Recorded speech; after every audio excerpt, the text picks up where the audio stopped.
La enseñanza con el tema. Tiene por título La vida de los primeros cristianos. Vamos a hacer una oración, vamos a inclinar nuestro rostro. Señor, tú estás aquí con nosotros. Gracias por tu espíritu, por tu presencia. Gracias también por tu palabra, Señor. Señor, te pido que la reveles, Señor, a nuestro corazón, que seas tú, Señor, quien hable. Señor, que pueda ser ese instrumento en tus manos nada más. En el nombre de Jesús, Señor, te lo pido, amén. Bien, veíamos en la introducción que necesitamos al Espíritu Santo en nuestras vidas. Sí, los discípulos, los apóstoles lo necesitaban. Jesús les dice que iban a recibir poder. Y este pasaje, mucha gente que habla de las Escrituras lo distorsiona, ¿sí? Hemos oído muchas veces que personas que sin temor a Dios dicen, es que pídele a Dios el poder, pero lo quieren para sus propios intereses egoístas, sí, buscan ese poder quieren riquezas, buscan la vanagloria de la vida. Sin embargo, aquí la Escritura es muy clara. La Escritura nos enseña que Jesús les dio la promesa, les dijo que iban a tener ese poder, pero con una finalidad, con un propósito, sí, para poder hacer la voluntad de Dios. Nada más para eso. Sí, vemos en estos tiempos cómo se ha distorsionado todo esto, cómo lo utilizan, lo manejan a su propia conveniencia. Y pues también vamos a continuar. Dice en el pasaje 12, Hechos 12, dice: entonces volvieron a Jerusalén desde el monte que se llama del Olivar, el cual está cerca de Jerusalén, camino de un día de reposo, y entrados subieron al aposento alto, donde moraban Pedro y Jacobo, Juan, Andrés, Felipe, Tomás, Bartolomé, Mateo, Jacobo, hijo de Alfeo, Simón el celote y Judas, hermano de Jacobo. Todos estos perseveraban unánimes en oración y ruego con las mujeres y con María, la madre de Jesús, y con sus hermanos. Sí, vemos que después de que Jesús se va al cielo, se va con su Padre, sí, regresa al lugar donde él estaba. Vemos que los discípulos pues se regresan a Jerusalén, al lugar donde ellos moraban, sí, y pues vemos el trayecto que pues es un día de camino, un día de reposo, sí, ellos llegan, y lo que nos dice aquí la Escritura, que ellos, dice que todos estaban unánimes, todos estos perseveraban unánimes en oración y ruego con las mujeres y con María, la madre de Jesús. Algo que vemos es que ellos ya no se regresan a sus vidas, ¿sí? A seguir la vida que tenían antes, después de haber estado 3 años con el Maestro, 3 años con Jesús. En la semana pasada veíamos, el hermano nos compartía cómo ellos habían, cuando iban camino a Emaús, ellos iban afligidos, tristes, habían puesto la esperanza en Cristo, pero al ver todo lo que había acontecido, la esperanza pues se les había acabado. Ellos no habían entendido realmente pues la voluntad de Dios. Ellos nada más veían lo terrenal y pues quizás ellos decían, bueno, pues ya todo se acabó. Sin embargo, Jesús ahí les aparece y les revela las Escrituras. Aquí podemos ver claramente que ellos ya no se regresan a su vida pasada. Ellos ya no se regresan a sus trabajos, a la manera que ellos vivían. Ellos habían experimentado un cambio, ellos habían tenido una transformación completamente. Ellos habían conocido a Jesús físicamente, habían estado con él. Durante 3 años habían sido enseñados, y aunque Jesús había estado con ellos en esos 3 años, a ellos no todas las cosas las entendían, ¿sí? Pero aquí podemos ver en el libro de los Hechos un cambio total, un cambio diferente, ¿sí? En los apóstoles podemos ver una madurez en ellos, ¿sí? Vemos que ellos es algo que hacían, nos dice que perseveraban, ¿sí? Empezaron a ellos pues a buscar a Dios, ¿sí? A poner en práctica las cosas que se les había encomendado. Ellos empiezan a buscar a Dios, ¿sí? A través de la oración, a través del ruego, ¿sí? Y nos dice la Escritura, en el 15, dice: en aquellos días Pedro se levantó en medio de los hermanos, y los reunidos eran como 120 en número, ¿sí? La Escritura nos dice que aparte de los 12 discípulos, que quedaron 11, porque Judas pues había traicionado al maestro. Aparte habían otros discípulos más. Aquí nos dice la cantidad: 120 discípulos, 120 reunidos, 120 personas que habían decidido voluntariamente seguir a Jesús, seguir al maestro, ¿sí? 120 personas que habían experimentado un cambio de corazón, una transformación completamente, ¿sí? Y lo primero que hacen, ¿sí? Dice la Escritura que Pedro se levanta en medio de sus hermanos y empieza a compartirles la palabra, el salmo que habla acerca de Judas, ¿sí? Les empieza a decir que era necesario que se cumpliera, era necesario que las cosas se dieran de esa manera, de lo que había hecho Judas, los había traicionado, pero que ya estaba escrito, les hace saber a sus hermanos. Pero algo que él hace y que los hermanos, los discípulos, los apóstoles, es que dicen: mira, es que esto ya estaba escrito, y es que ahora tenemos que buscar a alguien, a otra persona, a otro hermano entre nosotros que haya estado, que haya conocido a Jesús, que haya conocido los hechos, para que pueda testificar, para que ocupe el lugar el lugar de Judas, ¿sí? Entonces vemos a ellos que vemos a Pedro que se levanta en medio de ellos, aquel Pedro que algunas semanas, meses anteriores hablamos acerca de su conversión.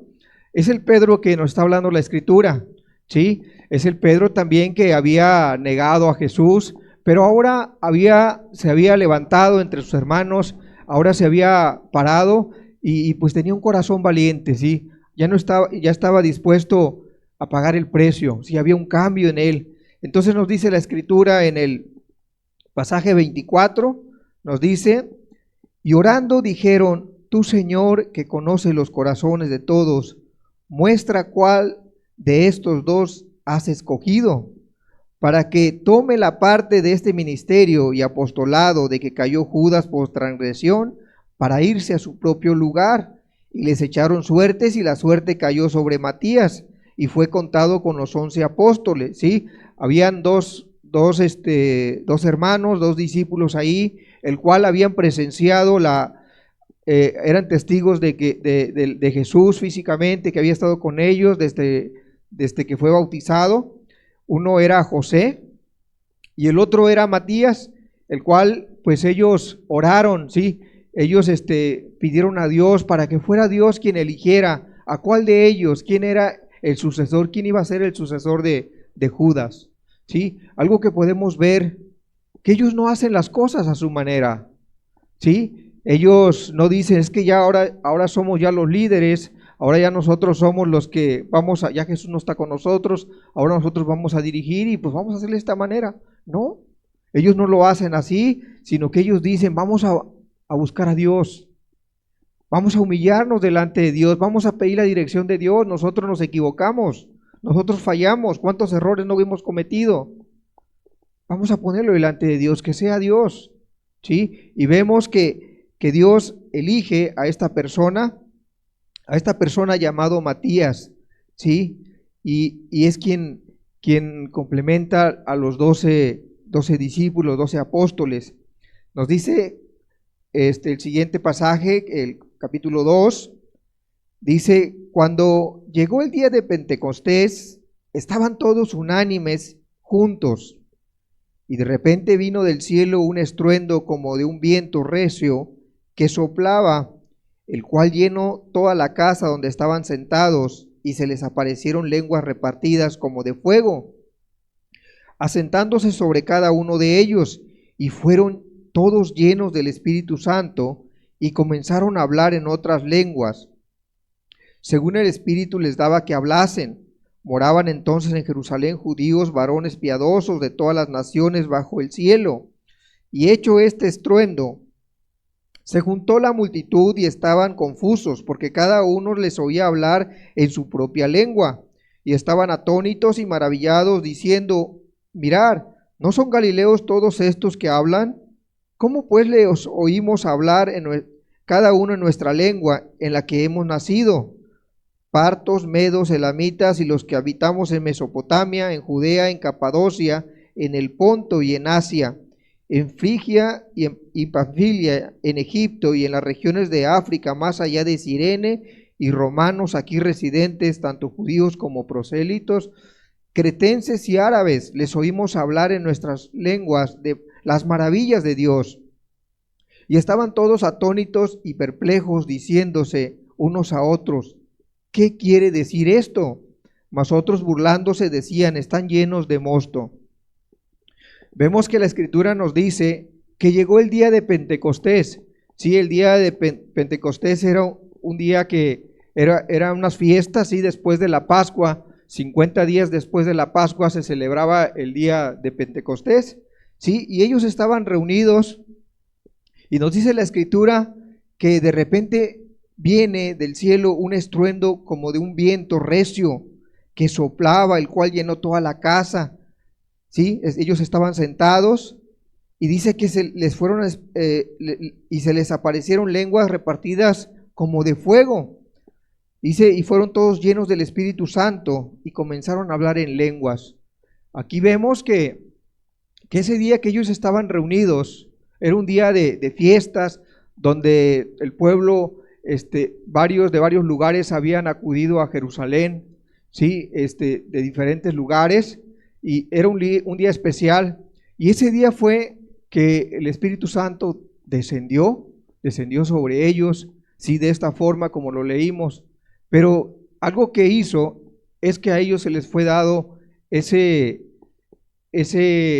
idioma, sí, ellos empezaron a hablar de acuerdo a como todas las personas se encontraban. ¿Para qué? Para que pudieran testificar, para que pudieran hablar acerca de Cristo.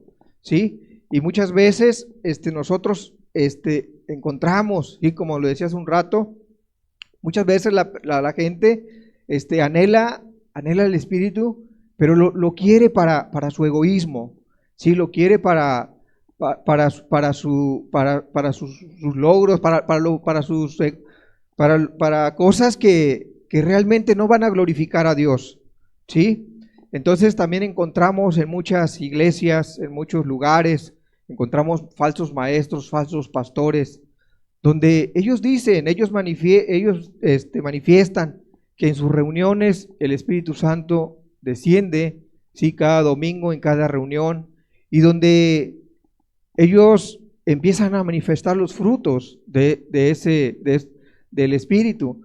Pero realmente, si nosotros escudriñamos las Escrituras, si nosotros buscamos, realmente somos serios, nos vamos a dar cuenta que esas evidencias, esas manifestaciones que estas personas, falsos pastores en iglesias donde se manifiesta, realmente no son bíblicas. ¿Sí? Yo no sé si usted ha oído, ha estado en uno de esos lugares, pero no van de acuerdo con la Escritura. Algo que podemos ver en esas reuniones, cuando dicen ellos que se manifiesta el Espíritu, las personas empiezan a comportarse como animales, ¿sí? Empiezan a ladrar, a hacer gestos, gemidos de animales, de algún animal, ¿sí? Para ellos dice que el Espíritu vino y lo tocó, y es una evidencia, ¿sí? Otros empiezan a convulsionar, ¿sí? Empiezan a revolcarse, a convulsionar, se salen de control, se salen de su razón, ¿sí? Otros empiezan a saltar, ¿sí? A saltar sin control, empiezan a menear mucho la cabeza, el pelo y todo como si estuvieran en una discoteca, en un lugar pues donde no hay freno, donde no hay control.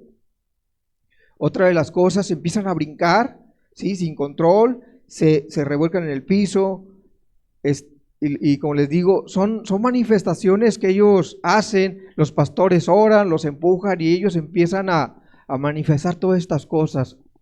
Y si nosotros no conocemos la Escritura, si nosotros no somos serios, podemos caer en manos de estas personas, ¿sí? Muchas veces todo está arreglado, todo es un show, ¿sí? El pastor tiene a su gente ahí para poder atraer a la gente, para poder traer a más personas, pues tienen que hacer este tipo de eventos, ¿sí? Tienen que hacer estos para que la gente pueda seguir asistiendo, la gente le gustan las emociones y pues eso se les da, ¿sí? Pero también hay lugares, puede ser que la persona se manifieste un espíritu malo, un espíritu que no es de Dios, y por eso la gente empieza a actuar de esa manera. Debemos de tener mucho cuidado. Si nosotros estamos buscando a Dios, debemos de ser muy serios, ¿sí? Debemos nosotros acudir a las Escrituras para ver realmente lo que es de Dios y lo que no es de Dios. Quiero que veamos unas imágenes donde lo que estamos hablando, pues son cosas que se ven hoy en día.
Bien, vemos a través de estas imágenes aquí en la pantalla, enfrente, vemos cómo varios lugares, esto se puede decir que está de moda, muchos lugares, pues dicen que el Espíritu Santo los visita y son estos los efectos que supuestamente ellos, pues es de Dios, ¿sí? Entonces, como les decía, tengamos mucho cuidado si nosotros estamos buscando a Dios. Más que nada tenemos que ir a la palabra. La Biblia es muy clara, la Biblia nos habla acerca de Dios, del Espíritu, qué es lo que Él hace, ¿sí? ¿Cuál es la obra del Espíritu? ¿Para qué viene? ¿Quiénes la pueden tener? ¿Qué pasaron con aquellas personas que lo tenían? ¿Sí? Entonces, quisiera que viéramos un pasaje que viene en San Juan, en Juan 16.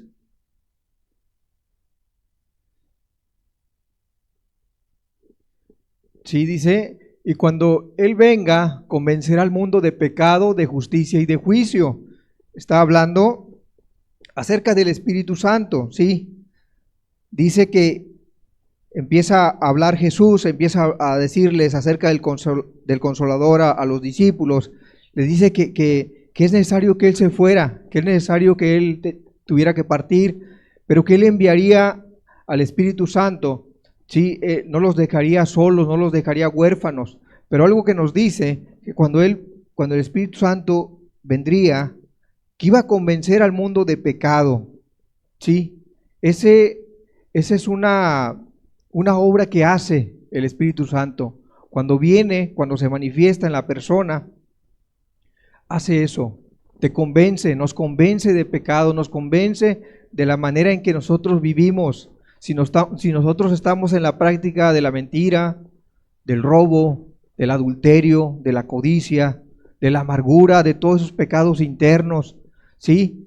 El trabajo del Espíritu viene nos examina, saca todo a la luz, y muchas veces venimos a una reunión y pareciera que la persona que está enfrente nos conociera, pareciera que esa persona, alguien le dijo de toda nuestra vida, pero es Dios, es el Espíritu Santo quien conoce todas las cosas y quien le hace ver a usted que usted está en pecado, usted está en rebeldía, usted está perdido, y empieza a convencerle de pecado, le muestra cuál es su condición.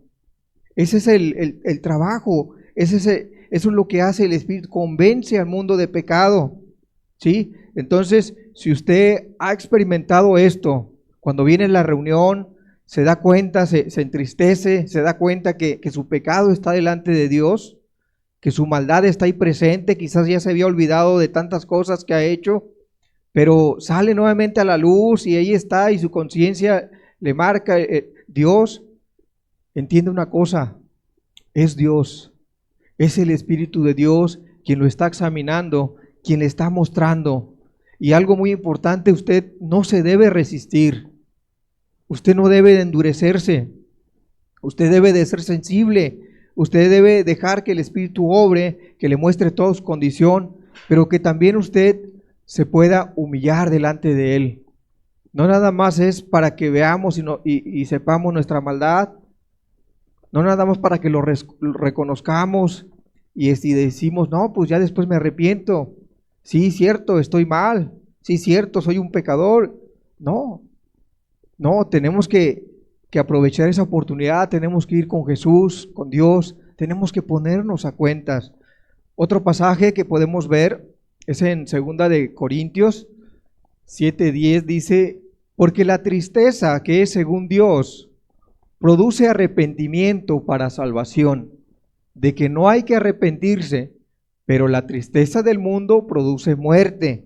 Sí, muchas veces usted puede venir a la reunión y viene quizás pues alegre, contento, pero después de que Dios le ha hablado, de que Dios le ha mostrado cuál es su condición, su corazón, muchas veces usted se va triste, muchas veces usted se va afligido por lo que usted ha vivido. Esto lo produce el Espíritu Santo, ¿sí? Cuando usted entiende, cuando usted sabe que ha pecado contra Dios, cuando ve su maldad, ¿sí? Si eso le ha ocasionado tristeza, usted tiene que ver que eso lo está produciendo el Espíritu Santo. ¿Para qué? ¿Sí? ¿Ha sido usted contristado? Para arrepentimiento, para que usted se pueda arrepentir, para que usted pueda dejar su maldad, para que deje de estar ofendiendo a Dios. ¿Sí? Para eso es esa tristeza, para eso es esa convicción, para que usted se pueda salvar, para que usted pueda tener un nuevo corazón. Pero dice, pero de que no hay que arrepentirse, pero la tristeza del mundo produce muerte. La tristeza del mundo, ¿sí? Cuando nosotros somos entristecidos por algún problema, pues esa tristeza no nos ayuda en nada. Sí, si nosotros nos dan una mala noticia, pues sí, nos vamos a afligir, nos vamos a doler, pero esa tristeza no nos va a llevar al arrepentimiento. La tristeza que produce Dios, que realmente vemos nuestra maldad delante de Él, esa sí nos va a guiar al arrepentimiento, o nos debe guiar, ¿sí?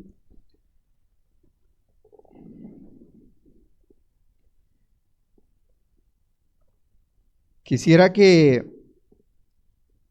pasemos a otro pasaje en Hechos 2:36.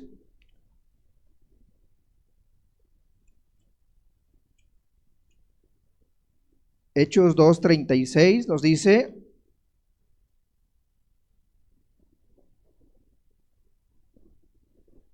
sepa pues ciertísimamente toda la casa de Israel. Estábamos hablando acerca de la venida del Espíritu Santo, cómo ellos fueron llenos del Espíritu Santo, cómo se le dio ese don de lenguas, cómo ellos hablaban de acuerdo al idioma que ellos tenían, ¿sí? Y estas personas se quedaron maravillados, se quedaron todos asombrados y decían, pues, ¿qué es esto? ¿Qué significa esto?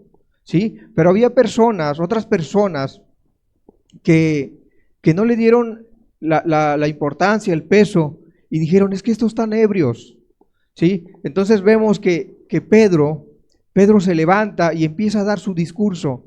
Desde ese punto le empieza a decir: hermanos, esto que ustedes ven es algo que estaba profetizado ya, algo que iba a venir, algo que ya estaba escrito. Ellos no están ebrios. Lo que les ha acontecido es el derramamiento del Espíritu que Dios había prometido. Y empieza Pedro a hablarles a la gente, a toda aquella gente que se encontraba ahí. Era gente, autoridades, personas que habían dado muerte a Jesús. Eran personas que habían aportado, habían señalado a Cristo, que no lo querían, que habían rechazado, ¿sí? Personas que estaban conscientes de las cosas que habían sucedido 50 días antes, ¿sí? Entonces la Escritura nos dice, en el 36 dice: sepa pues ciertísimamente toda la casa de Israel, que a este Jesús, a quien vosotros crucificasteis, Dios le ha hecho Señor y Cristo. Al oír esto, se compungieron de corazón y dijeron a Pedro y a los apóstoles: varones hermanos, ¿qué haremos? Pedro les dijo: arrepentíos y bautícese cada uno de vosotros en el nombre de Jesucristo para perdón de los pecados, y recibiréis el don del Espíritu Santo. Porque para vosotros es la promesa, para vuestros hijos y para todos los que están lejos, para cuantos el Señor nuestro Dios llamare. Y con otras muchas palabras testificaba y les exhortaba diciendo: ser salvos de esta perversa generación. Así que los que recibieron su palabra fueron bautizados, y se añadieron aquel día como 3,000 personas. Y perseveraban en la doctrina de los apóstoles, en la comunión unos con otros, en el partimiento del pan y en las oraciones. ¿Sí? Les decía que la gente que se encontraba en ese lugar era la gente que le había dado muerte a Jesús, la gente que había rechazado a Cristo. Pedro se levanta lleno del Espíritu Santo, se levanta, ¿sí? Y se pone enfrente de ellos y no le da temor. Sí, tenía miedo, sí había sentimiento, pero lo que Jesús le había prometido, que iban a recibir poder, ¿sí? Iban a tener esa valentía para poder atreverse a hacer la voluntad de Dios. Entonces vemos que hay un pasaje que no vimos, es segunda de Timoteo. Dice: porque no nos ha dado Dios espíritu de cobardía, sino de poder, de amor y de dominio propio. Porque no nos ha dado Dios espíritu de cobardía. Otro fruto, otra evidencia, otra obra que el Espíritu hace es que nos ayuda, ¿sí? Nos ayuda a vencer el pecado. Y aquí está mencionando la cobardía, ¿sí? Pero no solo la cobardía, todo pecado, todo lo que transgrede a la ley de Dios, ¿sí? El Espíritu de Dios nos ayuda a vencer, ¿sí? Nos ayuda a no volver a lo mismo. Dice: porque Dios no nos ha dado porque no nos ha dado Dios espíritu de cobardía, sino de poder, de amor y de dominio propio. También otro fruto es el amor. Como lo vamos a ver más adelante, es otro fruto. ¿Sí? No nos dice, como lo vimos allá, un descontrol, como lo vimos en la pantalla, todas esas manifestaciones que no lo son. Nos da ese fruto de dominio propio, donde ya el pecado no se ha enseñoreado en nosotros.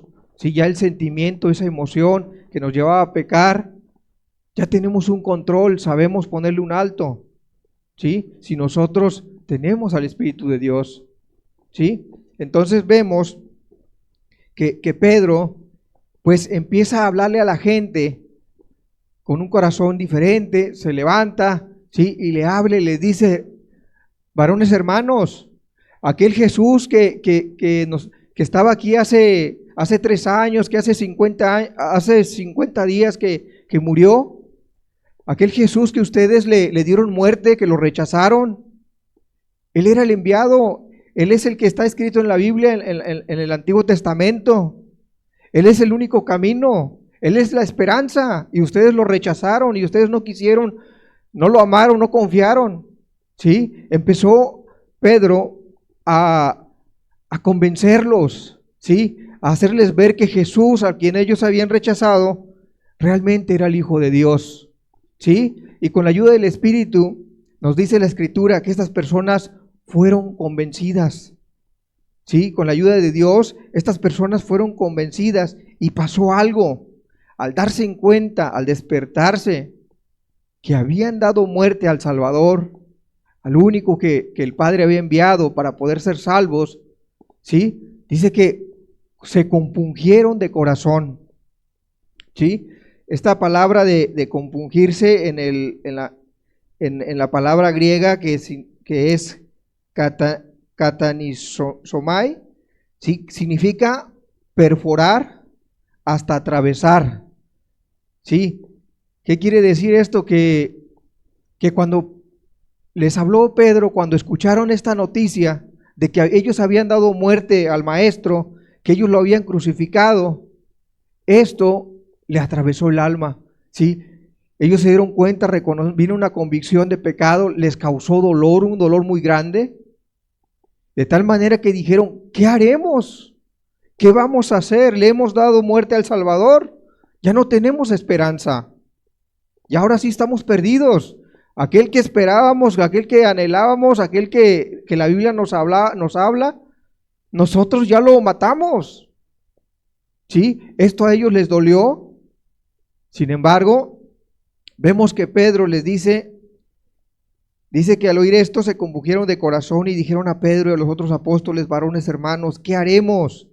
Pedro les dijo, arrepentíos y bautícese cada uno de vosotros en el nombre de Jesús. ¿Cuál era la instrucción del mandamiento? Sí, lo hicieron, le dieron muerte al maestro, pero ahora tienen que arrepentirse, ahora tienen que cambiar su manera de pensar, su manera de ver las cosas, ahora tienen que humillarse delante de Dios. Hay esperanza para ustedes, también es para nosotros. Esta palabra también es para nosotros. Cuando si usted reconoce, si usted entiende que contra Dios ha pecado, esta palabra también es para usted, para que tenga esperanza. ¿Qué es lo que tiene que hacer usted? Tiene que arrepentirse, ¿sí? Usted tiene que humillarse delante de Dios, buscar ese perdón de pecados. Nos dice que arrepentíos y bautícese cada uno de vosotros en el nombre de Jesucristo para perdón de los pecados y recibiréis el don del Espíritu Santo. Algo que ellos estaban viendo, ellos lo iban a tener también. Porque para vosotros la promesa y para vuestros hijos y para todos los que están lejos, para cuantos el Señor nuestro Dios llamare. Dice, y con otras muchas palabras testificaba y les exhortaba diciendo, ser salvos de esta perversa generación. Pedro en aquellos días mencionó hace más de 2000 años, ser salvos de esta perversa generación. Han pasado 2000 años. Hoy en día no estamos mejor, estamos peor. Hoy en día estamos peor, hay mucha maldad. ¿Cuánto más debemos de ser salvos de esta perversa generación? Porque muchas leyes se han cambiado, muchas cosas han cambiado, el cual no es bueno, el cual no nos ayuda en nada. Nosotros debemos de aprender de la palabra de Dios, ¿sí? Entonces vemos cómo Pedro se levantó, cómo Pedro empezó a hablarle a sus hermanos, y algo maravilloso, algo ahí que sucedió, dice que, así que 41, así que los que recibieron su palabra fueron bautizados y se añadieron aquel día como 3000 personas. ¿Sí? Algo que podemos ver es que en ese discurso, en ese momento, el Espíritu trajo una convicción de pecado, obró en ellos y fueron 3000 personas quienes se salvaron. Y quiero decirles que no nos olvidemos que eran tiempos de persecución, eran tiempos difíciles donde no cualquiera podía ser cristiano. Entonces estas personas fueron valientes. Estas personas se levantaron con la ayuda de Dios y se convirtieron. 3000 personas fueron añadidas, ¿sí? Muchas veces nosotros no queremos tomar decisiones. Muchas veces nosotros no queremos ser rechazados en casa, sufrir vergüenza, afrenta, porque nos dice la familia, es que ya eres de los aleluyas, ya eres hermano. Muchas veces no queremos nosotros pasar eso. ¿Qué van a decir de mí si me convierto? ¿Sí? Estas personas no les importó. Estas personas valoraron. Estas personas sabían realmente que era mejor volverse a Dios. Y dice que estas personas, dice, y perseveraban en la doctrina de los apóstoles. Cuando dice que perseveraban en la doctrina, no solo los apóstoles les enseñaban, todavía no estaba el Antiguo Testamento escrito. Los apóstoles les enseñaban acerca de lo que Jesús les había enseñado, les daban las enseñanzas. Pero no solamente ellos escuchaban, no solamente ellos estaban ahí, estaban escuchando, sino lo llevaban a la práctica. Cuando dice perseveraban, es que lo hacían, lo vivían, ¿sí? También nos dice que perseveraban en la comunión unos con otros, ¿sí?